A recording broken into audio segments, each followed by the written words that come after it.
I knew that wasn't going to go smoothly. Bear with me as I get this lit.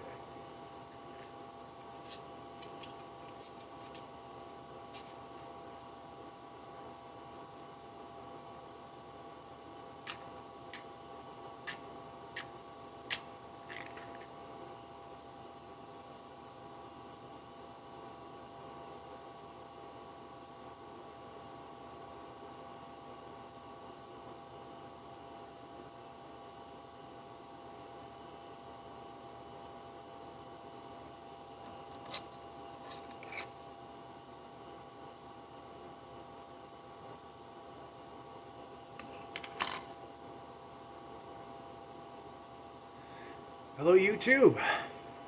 This is Gary, the Gentleman Scholar. I'm just going to give it one more light with the lighter, see what it does.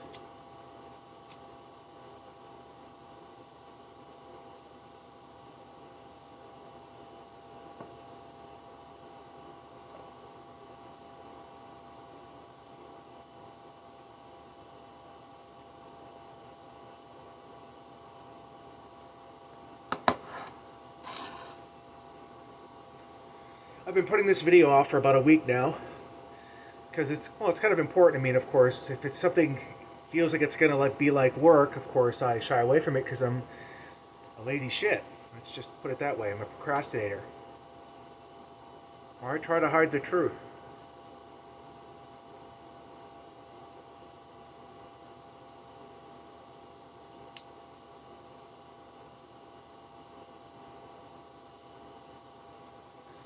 Today we're going to talk about the creative process. And I've been creative enough in my life where I know how it kind of works and how it kind of doesn't. So if you've ever, and I'm sure W.R. Kane can attest to this, if you are a creative sort, whether you're writing a book, a short story, painting a painting, making a movie, what have you, there's a great distance and evolution between the conception of the idea and the actual finished product when it actually comes out into the material world for people to enjoy and admire.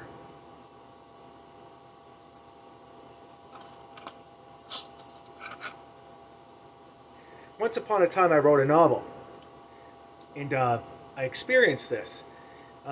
You start the novel doing one thing, and then eventually certain characters start demanding more screen time, and depending what you need your characters to do, the story kind of changes, etc., so on. All you have to do is look at some of the early conceptual drawings to George Lucas's Star Wars, and you'll see exactly what I mean.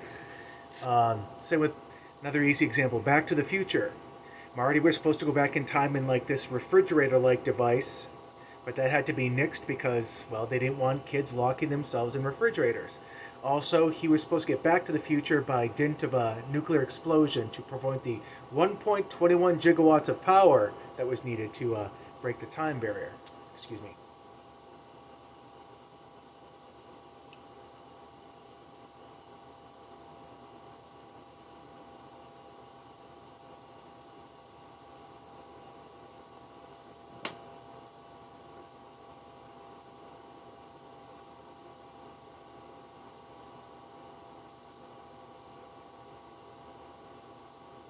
So let's get to it. I'm already 4 minutes in.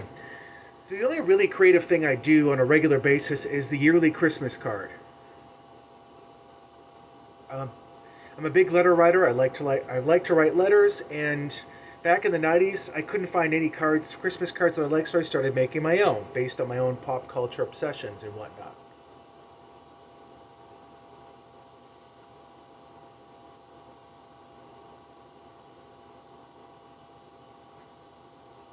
So for the longest time, I wanted to do a card featuring these two guys. Jerry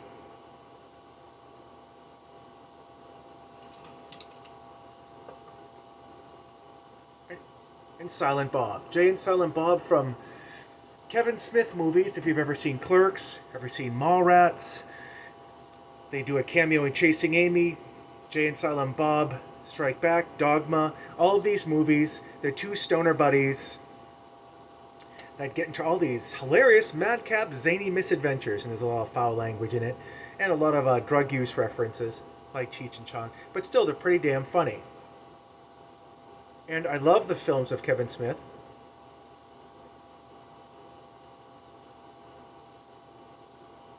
So,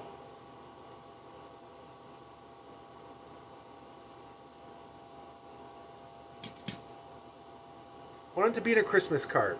So I think that's what I was doing last year. I was trying to find a way to incorporate them into the Christmas card when suddenly I'm looking through all these images online. My process is like this. I have an idea in my head of what I want for a Christmas card. And I've done this so many times before. I have an idea of what I want. Maybe there's too many ideas crowding things out, and then suddenly I'll settle on one, and then certain things will happen. Like there'll be certain limitations in like editing a picture, or even a better idea comes along, and that kicks out all your hard work before it. That's the creative process. It's slippery and it's ever evolving, so you kind of have to move with it. You can't really fight it. And half the time it's like an idea is taking root in your head and it's using you to incubate itself. So try not to fight it too much, and you end up getting a really cool result. I'll give you an example. Keep this thing lit.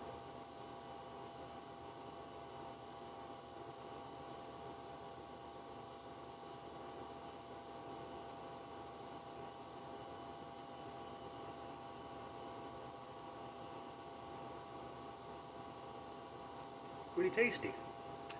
Last year, this was my Christmas card. I don't know if you can get a good look at that with the lighting, but you basically have the Golden Girls going off against facing off against a Dalek, and it's a Christmas card because the mother, I forget her name. That means I'm not a very good homosexual because I don't know the Golden Girls frame by frame. But I thought it would be kind of funny if I put a Christmas hat on Estelle Getty's head, or the doll representing her right there, and have her facing off against the Dalek. I stole this wholesale online for a Christmas card. I thought it was really cool. And at the bottom you have her saying, "Picture it, Scarrow, 1963. That's when the Daleks showed up in Doctor Who. The Daleks, for a short period there, without the Daleks you wouldn't have had Doctor Who because they became a sort of like miniature sensation. No, well, a pretty big sensation in England of 1963, 1964.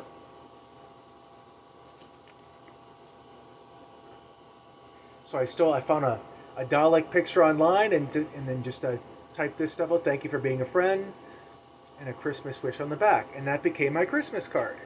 And people seem to dig it.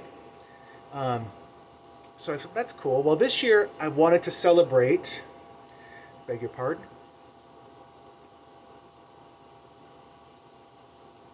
Still going.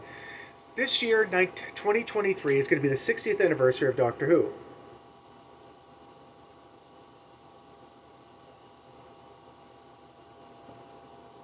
Now, if you don't know what Doctor Who is, a short introduction. He's a time traveler who travels around in a blue police box, getting into adventures and righting wrongs and everything like that. I won't go into the gory details. Many people have played the part because whenever an actor is tired of the part and they don't want to play him anymore, the Doctor can regenerate into a new body, which explains the new actor's appearance. Because he's an alien. He's a Time Lord from the planet Gallifrey. And that regeneration thing was a last-minute Hail Mary when William Hartnell had to leave the show, so they got in Patrick Troughton. He actually regenerated. I guess the original idea was to make him into a younger man, and they hadn't really thought out about how it worked yet. But even the characters he was traveling with recognized, and they didn't understand what was happening, which was kind of cool. Neither did the viewer. But I digress. Something I said I wasn't going to do. So, to date, about like 14 people have played the Doctor.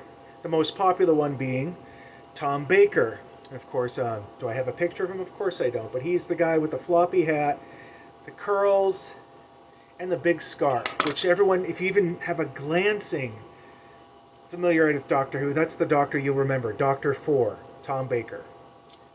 He was the Doctor when I got into the Doctor Who. So,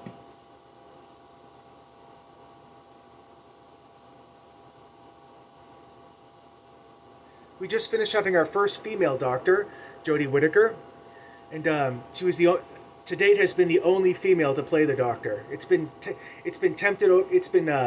teased over the years that he could actually change gender into a woman. It finally happened, and the results are controversial, to say the least. Nothing against her acting. Well, first of all, a lot of the fans didn't want him to become a her, for one thing. And the thing is controversial because the showrunner who turned her into a woman just, well, in my opinion, couldn't come up with consistently good stories. I think they really missed a trick there. They could have had this be a really excellent tenure for Jodie Whittaker, but the stories were just too uneven. But I loved her as the Doctor because she had the potential to be great. But again, I digress. Anyway, this year the show turned 60 years old, and that's nothing to sneeze at. So what I want to do with this year's Christmas card is I want to combine Jay and Silent Bob from the Kevin Smith movies with the Doctor. And I have some ideas on how to do it. I've already started looking for images online that I can doctor up. And I know you might be thinking, oh Jesus, why is he talking about Christmas? It's June. Well,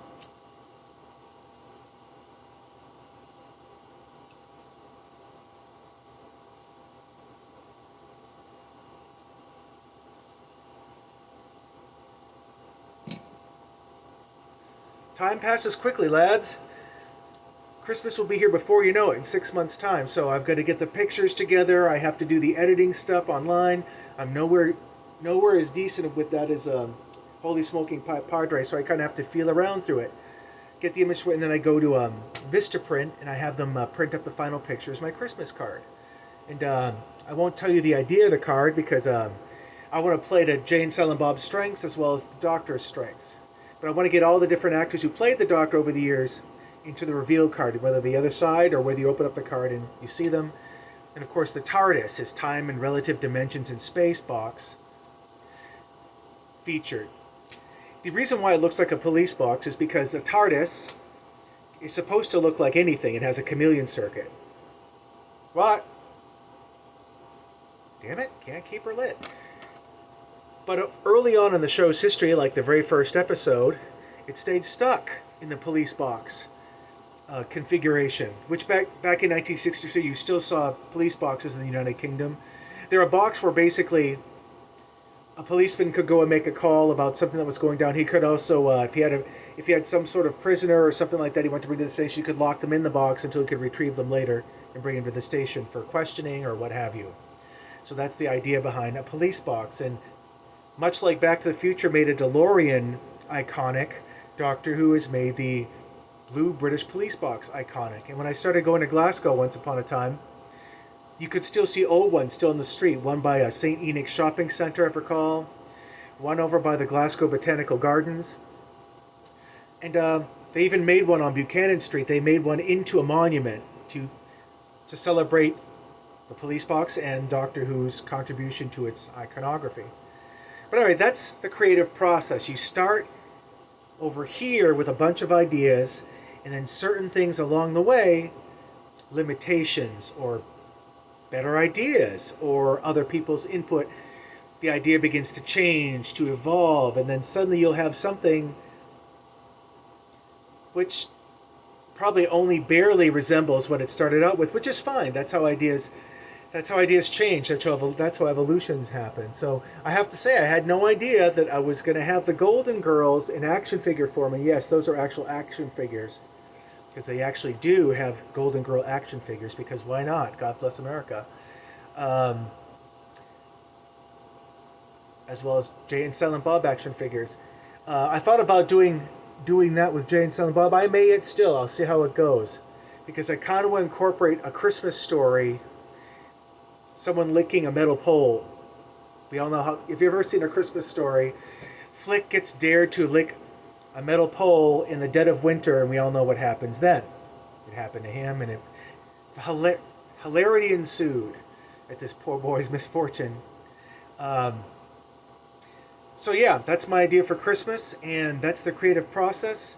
I'm sure William can back me up on that, or anyone who's ever written a book or painted a painting, what have you. But anyway, I hope you folks are doing well. I want to do a shout out once again to A Man Relaxes. I really loved his second to last video where he's talking about having a self-care day. He wants to have a big breakfast and just sit on the porch and smoke his pipe all day. That really appealed to my inner hobbit. And I like that vibe. I really, really do.